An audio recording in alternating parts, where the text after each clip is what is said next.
with that, all right? Mark chapter number 5 tonight. Mark chapter number 5. I want to read several verses in your hearing tonight. Some of them be very familiar to you. And see what we can learn out of the Word of God tonight. On Monday night, I was at Sweet Home Baptist Church. Dad was preaching up there. I was at Sweet Home Baptist Church, and man, we had a good time. Daddy preached good, and Daughters of Calvary sang. We had a really good time. But Daddy was preaching on a daring of faith on Monday night, and was dealing with some things and dealing with faith and what faith was. And he made reference to this lady with an issue of blood right here.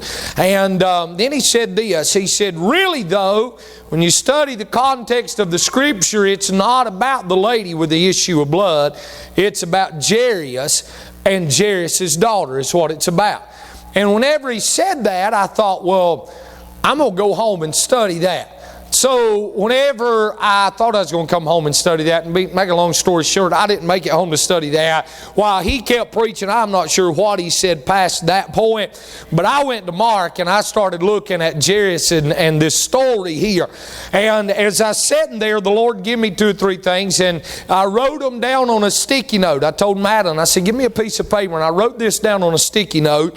And I want to give you a couple of thoughts out of here tonight, and something that's really spoke to my heart the past day or two in studying this and looking at this. I was going to begin dealing with sanctification. Matter of fact, the books are still laying on my desk where I've been studying that. But after Monday night, man, yesterday and today, I just couldn't get away from this. And I really felt the Lord wanted me to deal with this tonight. And I want to say this, God knows exactly who's here.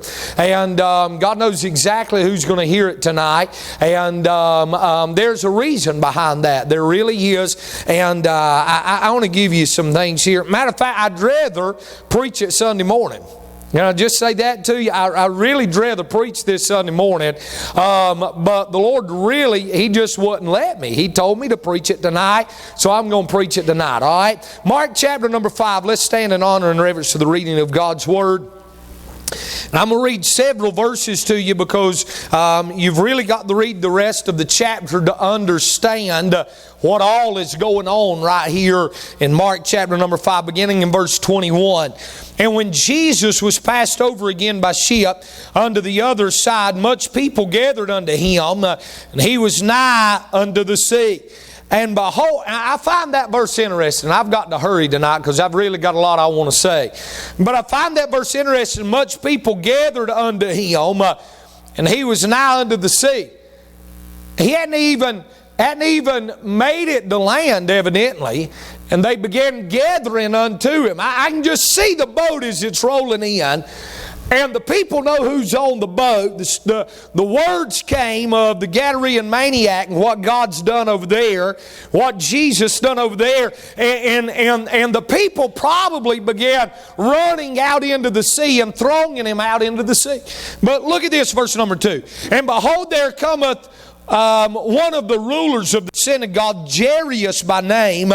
And when he saw him, he fell at his feet and besought him greatly, saying, my little daughter lieth at the point of death. I pray thee, come and lay thy hands on her, that she may be healed, and she shall live. And Jesus went with him, and much people followed him and thronged him. And a certain woman, which had an issue of blood 12 years, and had suffered many things of many physicians, and had spent all that she had, and was nothing bettered, but rather grew worse. When she had heard of Jesus, came in the press behind, and touched His garment. For she said, if I may touch but His clothes, I shall be whole. And straightway the fountain of her blood was dried up, and she felt in her body that she was healed of that plague. I'm not saved by feelings, but it sure does feel good to be saved. Amen. There's a lot of preach right there in that one verse. She felt in her body. I'm going to just say this. When you touch the Lord, there's a difference. Amen. And Jesus, immediately knowing in himself that virtue had gone out of him, turned about in the press and said, Who touched my clothes? And his disciples said unto him, Thou seest the multitude thronging thee, and sayest thou, Who touched me? And he looked round about to see her that had done this thing. But the woman, fearing and trembling, knowing what was done in her, came and fell down before him and told him all the truth. And he said unto her, Daughter, thy faith hath made thee whole. Go in peace, and be whole of thy plague. While he yet spake, there came from the ruler of the synagogues a house certain which said, Thy daughter is dead. Why troublest thou the master any further? As soon as Jesus heard the word that was spoken, he saith unto the ruler of the synagogue, Be not afraid, only believe. And he suffered no man to follow him, save Peter, James, and John, the brother of James. And he cometh to the house of the ruler of the synagogue, and seeth the tumult, and them that wept and wailed greatly. And when he had came in, he saith unto them, Why make ye this ado, and weep? The damsel is not dead, but sleepeth. And they laughed him to scorn. But when he had put them all out, that's interesting, they laughed at him, and he said, Get out of here. And they did, evidently. Because he said, and when he had put them all out, he taketh the father and the mother of the damsel, and them that were with him, and entered where the damsel was lying. And he took the damsel by the hand, and said unto her, Talitha cumi, which is being interpreted, Damsel, I say unto thee, arise. When he says unto thee, arise, business is fixing to pick up. Amen. Verse number 42, And straightway or immediately the damsel arose and walked, for she was of the age of 12 years. And they was astonished with great astonishment. And he charged them straitly that no man should know it, and commanded that something should be given her to eat. Now look back with me. The Bible says this in verse number 35. While he yet spake, there came from the ruler of the synagogue's house certain which said, Thy daughter is dead. Why troublest thou the master any further? And I want to talk to you about this subject for a little while tonight. When it seems that Jesus is helping everybody else but you. Jairus comes to him and approaches him properly and begins to tell him his need. And Jesus begins to help Jairus. But then all of a sudden, in the midst of the multitude, somebody touches the hem inside the hem. Amen. That's right. And he stops. And it seems to Jairus, no doubt, that Jesus had forgot about him. And heals this other lady. And now the news comes that his daughter is dead. When it seems that Jesus is helping everybody else but you. Father, you know the need of this service tonight. And Lord, you know my heart's desire tonight. Lord, I want to be a help to somebody. And God, I know it's a cold, wet Wednesday night. God, I know there's a lot of people, Lord, their minds everywhere else but right here, right now. But God, I pray over the next few minutes, God, that you'd bring their attention back into this service, and that, God, that you would feed them from your word. Lord, I know the very best that I can do within myself will be fail. So I pray, God, that you use me to be a mouthpiece for you. God, we'll give you the praise in Jesus' name. Amen and amen. You can be seated tonight. We cannot read past this lady with the issue of blood without stopping for just a second to make mention of what happens in her life. God drastically changes her life. Matter of fact, for 12 years she has an issue of blood. I find it interesting that Jairus' daughter is 12 years old. And for 12 years she's battled this. Let me just throw this out, and you that teaches Sunday school or you preachers may want to write this down and preach this on this lady sometimes. But there's the flow that is figured. A certain woman which has an issue of blood for 12 years. There's the funds that are never finished because she had spent all. There's the failure that is furthered and was nothing bettered, but rather grew worse. There was the fabric that was fingered, though, when she had heard of Jesus, came in the press behind and touched his garment. There's the faith that is formed. For she said, if I may but touch his clothes, I shall be whole. There's the fastness that is found, because straightway the fountain of blood was dried up. And there's the freedom that was felt, because she felt it in her body immediately. This lady absolutely has a life-changing event right here in Mark chapter number 5. But the moral of the story and the context of the story and the timeline of the story and the main character of the story is not her. It's Jairus and Jairus' daughter. The main context of it is not her problem that she's had for 12 years, but it's the problem that Jairus is experiencing right now in his life. Let me show you 4 or 5 things and then we'll go home tonight. Number 1, I want you to see the concern tonight.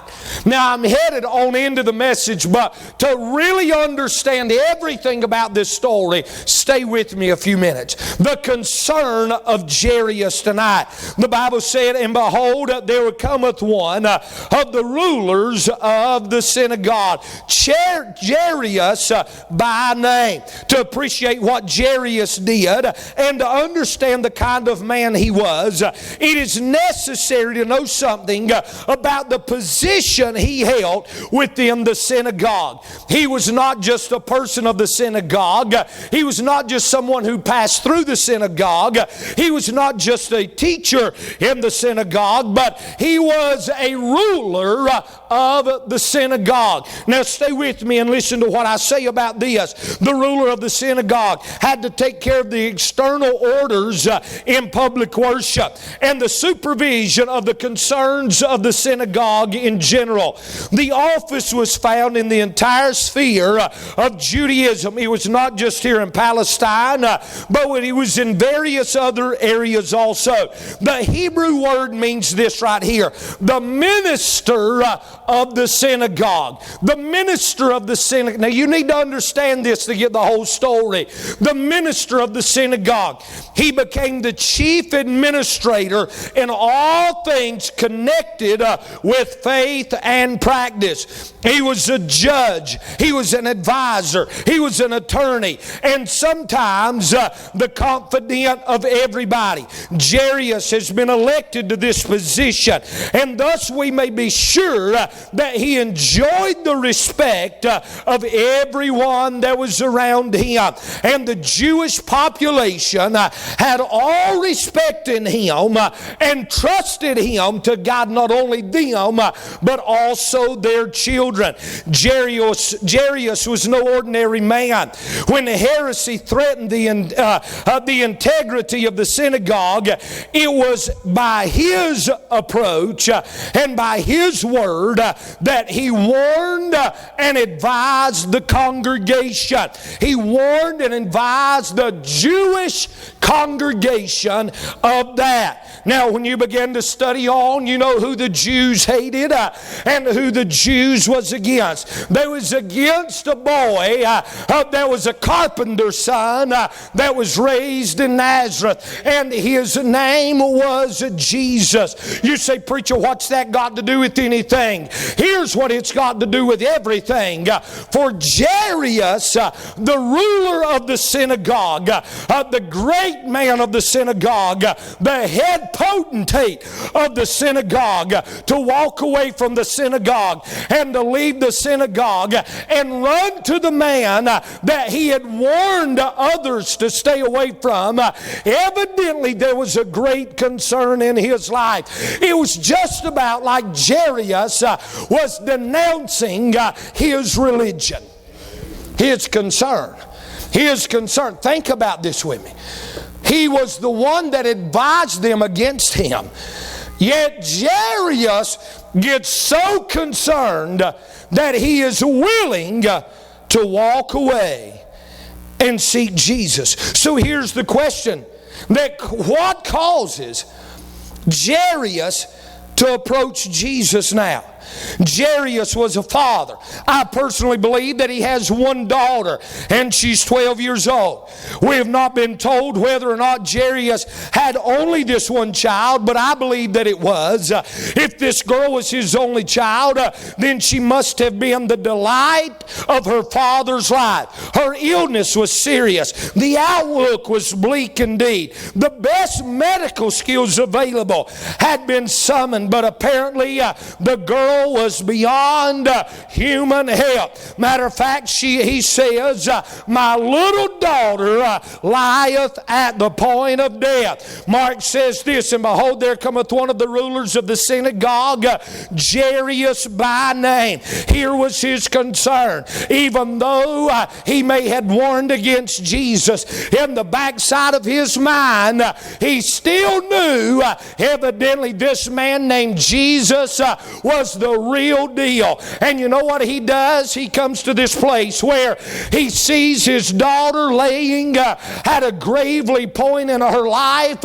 She is sick unto death. And Jairus says, I am more concerned with my daughter than I am with my religion and my popularity and my position. Think about this with me. Think about this with me. If his child is almost to die, why does he leave her? Is there a possibility? Is there a possibility that his friends refuse to? Is there a possibility? Can I just say this? If my child was at the point of death, I'm not personally going to leave her to go find help. I know we've got the convenience of a phone today, but I would send someone else. Evidently, there was a lot of people at the house, because when Jesus gets back, and we'll get there in just a minute, they laughed him to scorn. Evidently, there was a lot there. Doctors was probably there. Hey, we could say it this way, nurses was probably there. Hey, the great people of the area, hey, the political people of the area was there. Why did Jairus have to leave? I believe this, because everybody else said, I'm not going to Jesus because you've warned us against him. And Jairus gets to this point where he pushes every bit of his pride to the side, his popularity to the side, and his positions to the side. And he says, I am going after Jesus. So we got to understand tonight, it wasn't just somebody walking up to Jesus saying, would you come help my daughter? You got to understand who he was. You see his concern tonight. Number 2, look in verse number 22.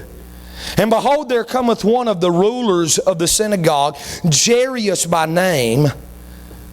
And when he saw him, he fell at his feet and besought him greatly, saying, my little daughter lieth at the point of death. Now I just say, let me read on. I pray thee, come lay thy hands on her, that she may be healed, and she shall live. I find that interesting. She shall live. Jairus said, if you'll just touch her, I know she'll live. Jairus has already begun to put faith in the person that he's warned against now. Look at, not only do you see the concern, but number 2, look at the contact that is made. Jairus now approaches Jesus, and in his mind he's saying, I must go to Jesus. That surely was the most important decision he had ever made. And for the remaining years of his life, he was glad that he made it. However, we shall never know how fierce the conflict was that turned his heart and mind into this. The contact. He now contacts Jesus. He now begins, and we could say it this way, not only the contact, but you could say / communication. He now begins to pour his heart out to Jesus. Can you hear the agony in his soul as he talks to him? He just didn't say, my daughter lieth at the point of death. He said, my little daughter. My little daughter. My little daughter. To me, that makes it that much more. To me, that is Him showing us the feelings of His heart. He begins to communicate with the pastor. He begins to communicate with Jesus. He begins to pour his heart out and says, hey, my baby's about to die. My baby's sick. Oh, would you please come help my baby? He begins to express his concern to Jesus right here. Now, I don't know about you, when somebody comes to me and they're at this point of communication, I'm going to lend an ear. And I'm going to do everything in my power to help them. I'm going to do everything in my power to help them. The other night, the phone rang and it was about 12:30. And when I looked at it, it said Tina. And I thought, well, this isn't good. And I answered the phone, and whenever I answered the phone, I could tell in her voice when she said, I'm sorry for calling so late, that something was wrong. And you know what? Immediately, if we have any dignity in us at all, when we hear the concern in someone's voice, we do what we can do to help them. Jesus, no doubt, hears the concern in His voice. Now, Jesus is deity. Can I get an amen right there? Jesus knows that everything's going to be all right at the end of the chapter, but Jairus don't know that. Jesus knows everything's going to work out. Jesus knows that He's going to heal the woman with the issue of blood. Jesus knows He's going to rebuke those that's at the house when He gets there and kick them out of the house. Jesus knows He's going to tell them to tell no one what had just happened. I just read it to you and I'll say more about it. That's interesting. He knows all of that, but Jairus don't know it. Can I say something to you tonight? Jesus knows every concern that we have. Jesus knows the outcome of every concern that we have because He is all-knowing. He is all-sufficient. Amen. He knows what tomorrow holds. And we may not. And that is the reason our communication with Him is so intense sometimes. So you see the contact, you see the concern, but number 3 tonight, here's what I preached to get to for just a minute. You see the confusion. You see the confusion. Can I just say this? I've been there before. Have you ever been praying and really seeking the face of God and it seemed that He just ignored you? Have you ever been pouring your heart out to God and to you, man, it was major, and it seemed that He ignored you? Could you imagine how Jairus feels? Jairus has mixed emotions. He's forsaken everything that he has taught against and run to Jesus. He knows probably that when he gets back, there's going to be a lot of ridicule, and there was. But Jesus says, all right, Jairus, let's take a walk, man. Let's go to your house. And Jesus, it seems, begins to help Jairus. There's been those times in our life that we've prayed and it seemed that Jesus was beginning to help us. And then all of a sudden it's like, where did you go? It's like all of a sudden the heavens become brass. Is anybody hearing the preacher tonight? And we're thinking in the back of our mind, I just talked to him. We just had a conversation. He was just right here. Now where is he at? No doubt in my mind, verse number 25. And a certain woman which had an issue of blood 12 years, and had suffered many things of many physicians, and had spent all that she had, and was nothing bettered, but rather grew worse. When she had heard of Jesus, time out. I sure am glad somebody told me about Him one day. We can run that back to Ruth, because Naomi heard that there was bread back in Bethlehem. This lady just heard. Maybe the news traveled across the water that the Gadarene maniac had been healed and was sitting at the house clothed in his right mind with his family. And this lady says, well, if he can take a demonic maniac out of the graveyard and set him at the house and clothe him in his right mind, then what's my little... I got to move. What's my little issue? She heard. The Bible goes on to say, when she had heard of Jesus, came in the press behind and touched his garment. For she said, if I may but touch his clothes, I shall be whole. But straightway the fountain of blood was dried up, and she felt in her body that she was healed of the plague. And Jesus immediately, knowing in himself that virtue had gone out of him, turned to him about. Watch this. Watch this. Turned him about. Can you imagine? Come here, hurry. Everybody's wanting to go home. This is Jesus. This is Jesus. All right, no. Just I'm not going to wrestle, okay? It's not Jacob tonight. It's Jesus. I'm Jairus. Okay? Now we're walking. Here we go.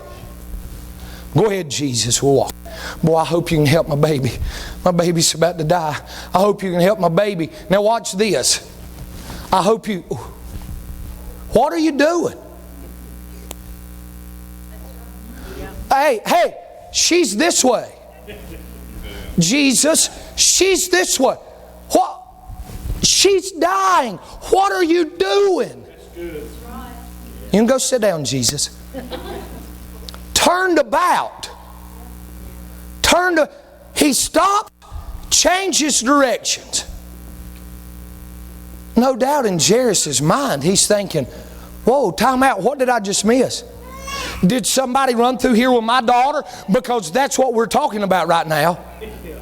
Did some of those other people from the synagogue realize that this is really the Christ? And did they come running with my daughter? Did I miss my daughter? Maybe he turned around to see if his daughter was somewhere back there. And Jesus turns around and goes, who touched me? No doubt in Jairus' mind, he's thinking, man, what do you mean who touched you? The Bible said they're thronging him. In other words, they're all over him. What do you mean who touched you? Jairus is probably thinking in his mind, what's wrong with him?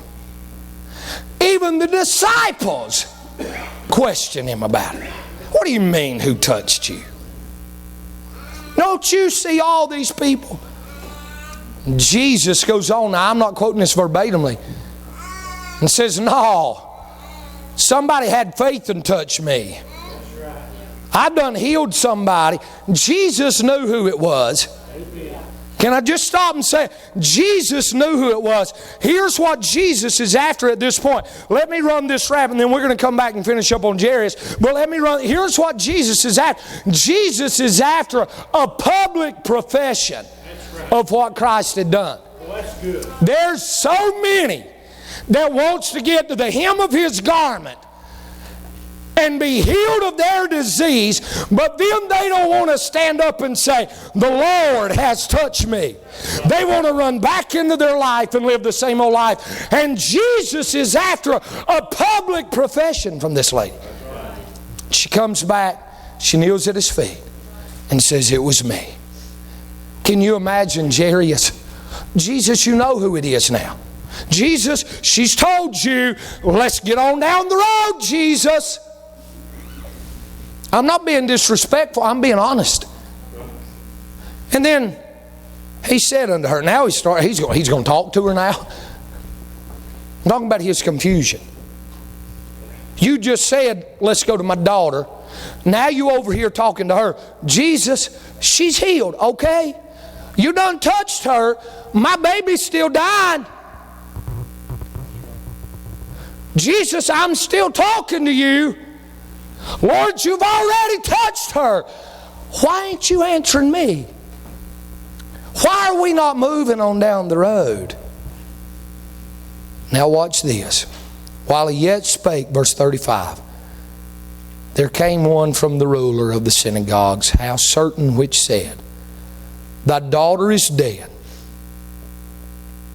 Why troublest thou the master any further? That shows me that he's just not standing there quietly waiting on Jesus to turn around and come back with him. He's troubling the master. Let's go. Come on. My baby's dying. Let's go. Why trouble ye the master anymore? As soon as Jesus heard the word that was spoken, he saith unto the ruler of the synagogue, watch this. Be not afraid. Only believe. Be not afraid. Only believe. He looks at Jairus and to a certain extent rebukes him for his confusion. Rebukes him for his fear. Rebukes him for his anxiety. What are you afraid about? Jesus wasn't me and I'm not Jesus. Because at this point, if I'd have been Jesus, I'd have said, don't you realize who you're talking to, Jack? Don't you realize? I'm the one that walked up to the tomb and said, Lazarus, come forth. And he got up.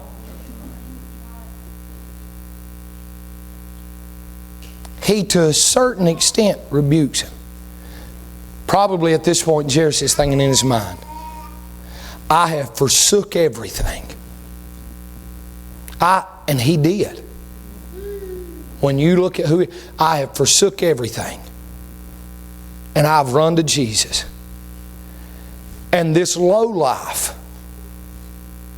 that was not even decent enough to approach him properly has touched the hem of his garment. Now he has taken out time to talk to her, while me, being the ruler of a synagogue, has come and approached him. And Jesus says, take a chill pill, Jairus. Everything's under control. I got this. His confusion leads me to this. His confidence. You say, preacher, why do you say his confidence? Because at this point, in my mind, Jesus has spoke to Jairus. At this point, he has spoke to him. Look at this. Let's rewind. He besought him, my little daughter lieth at the point of death. I pray thee come and lay thy hands on her. And Jesus went with him, and much people followed him and thronged him. Nowhere does it say. Now I understand the Bible does not contain everything, but I really believe in my heart if Jesus had spoke to Jairus at that point, we would have known it. Nowhere as Jesus spoke to Jairus unto this right here. And the first words that he hears from the Lord himself, directed to him, is be not afraid, only believe.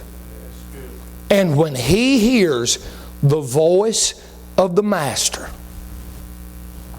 he's now not following him with a group of people. He's now not watching him do miracles.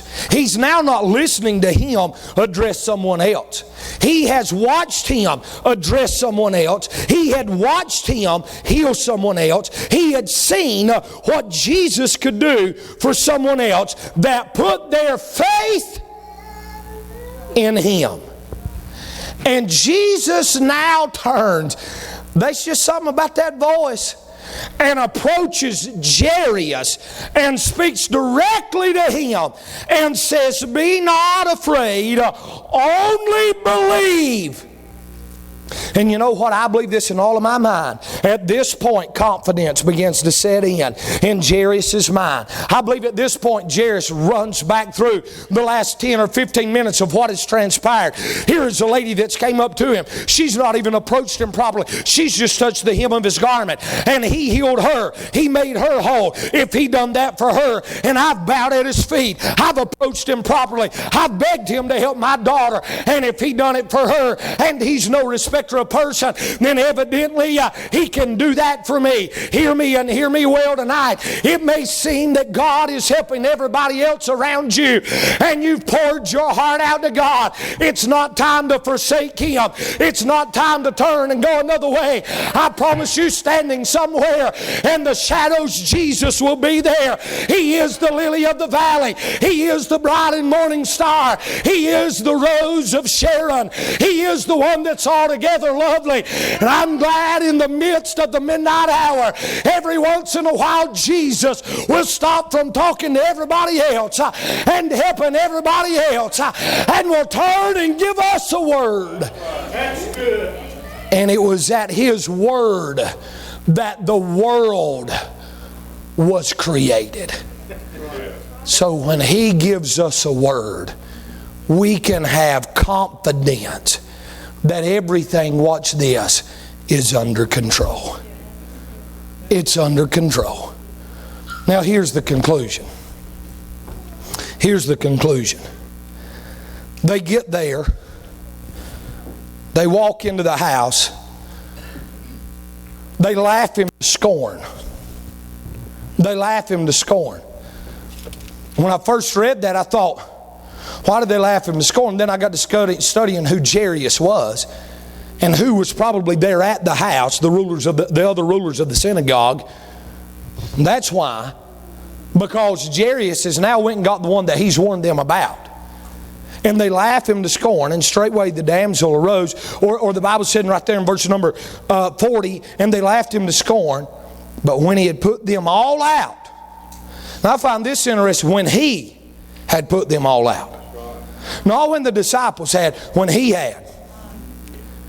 In other words, the moral of the story is this: don't get in the way of what Jesus is doing. He might put you out. There's a lot of people that could have got into a lot of good stuff at a church house, but they started laughing the preacher to scorn and making fun of what was going on at the church house, and God put them out. He put them out. He taketh the father and the mother of the damsel, and them that were with him, and entered into where the damsel was laying. And He took the damsel by the hand. Now watch this. Watch this. Jairus now gets his wife. Are you with me? He now gets his wife. Come here, Madeline. Hurry, hurry, hurry, hurry. I'll give you my notes when we get home. He takes his wife, and they go in to where their baby's laying at. Everybody else says she's dead, and Jesus said she was sleeping. See, that's the difference of a supernatural person and a natural person. And as they go through the door, no doubt, his wife, Jairus probably comes bebopping in. Hey, y'all. Everything's all right. He done seen what he could do. He hadn't just heard. He's now saw it with his own eyes. Probably his little wife squalling and crying, Brother Wine. She lays her head on his shoulder. I can't believe it. Our baby's dead. Cry. I can't. Hold still. You'll cry in a minute. No. I can't believe it. Our baby's dead. He takes Peter, James, and John. There's a moral to that. I'm going to hit it in passing. There's a practical application there. Number one, if you'll stay close to God, He'll take you places no other person will go. And number two, if you'll stay close to the man of God, you'll see some things that nobody else sees. That's hard to say in where I'm standing right now, but it's the truth. I've stayed close to some men of God, and I've saw some amazing things because of that. They go into the room. As they go into the room, he's probably smiling. He knows everything's okay. He knows it's going to be just fine. They walk into the room, and his wife's tore up, and probably something like this is going on. Everything's going to be okay. We was coming down the road. Woo! While we was coming down the road, and she's probably going, "You're crazy. Shut up. Our baby's dead." Listen, while we was coming down the road, I watched him heal a woman that had an issue of blood for 12 years. 12 years. That's him. That's really him. He's just not a carpenter's son. He's just not an ordinary man. That right there is God. That's God. That's God. Hey, y'all need to quieten down back. I'm sorry, Jesus. That's God. That's God. Watch this. Watch this. Arise. Come here, be dead. Get down, Jairus' daughter. And Jesus, no, get down. You got to be dead. You don't die like this. Come here, Jesus. Come here, hurry. Hurry, they want the kids back there about to go crazy. Come here. Come here. Tell her to rise. Wait a minute, lay back down.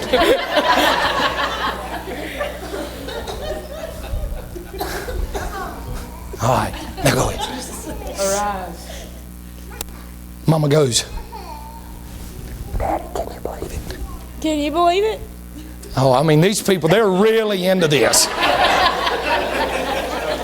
There's no doubt in my mind, I'm talking about the conclusion. There's no doubt in my mind that Mama looks over at Daddy and goes, she's alive. She's alive. And Daddy looks over at Mama and goes, I told you that was God walked up in our house. I've been trying to tell you, He can do it for us. If He can do it for anybody else, He can do it for us. You may have thought He wasn't coming. You may have thought I lost my mind. You may have thought all hope was gone. But when He shows up, business is going to pick up. The conclusion to the whole story was this. The conclusion to the whole story was this. Jairus thought Jesus had forgot about him. Are you hearing me? Madeline, come start playing something. Jairus thought Jesus had forgot about him. But Jesus had not forgot about him. Jesus was simply, listen to me right here. Jesus, I want you to hear me if you've not heard nothing else.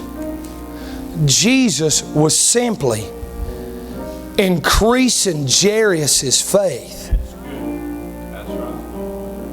before He got him to where He wanted him to be. And every once in a while, when it seems, I'm about to help my own self right here. When it seems that He has forgot about it, it's not that He's forgot about us. He's just wanting you to see what He can do for everybody else. And you realize if He can do it for everybody else, then He can do it down at your house.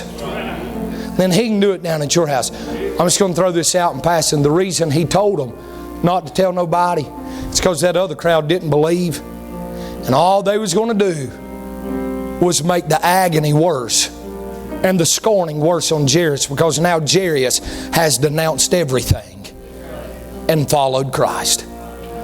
And once, watch this, once he denounced everything and followed Christ, life came in his life again. Jesus hadn't forgot about you. He knows where you're at. He knows where you're at. You may have think He's taking a detour, but He hadn't. He may have stopped and turned around to help somebody else on the way. But He's not forgot about you. He's not, be not afraid, only believe. Be not, I don't think He screamed it to him, Brother John. I just think He turned around and looked at him and said, you got nothing to be afraid about, just believe. He knew what was going to happen, even though Jairus didn't. I want to ask you this question tonight. We're going home. I want to ask you this, I think. I want to ask you this question. Does it seem God's helping everybody else and He's forgot about you? I don't know why God made me preach this, and I promise you I wanted to preach this Sunday morning. Because, and you understand what I'm fixing to say about it, this is a Sunday morning message. This is a camp meeting message. This is when you pull out and preach to run the aisles on. God made me preach it tonight because somebody here needs to know He's not forgot about you. He knows where you're at. Be not afraid, only believe. For God hath not given us a spirit of fear, but of a sound mind. Just believe. Just believe. Just believe. When it seems God is helping everybody else but you, He's simply trying to increase your faith and draw you closer to Him. Father, I love you tonight. And Father, as we stand with our heads bowed and our eyes closed, God, you know the need of this service.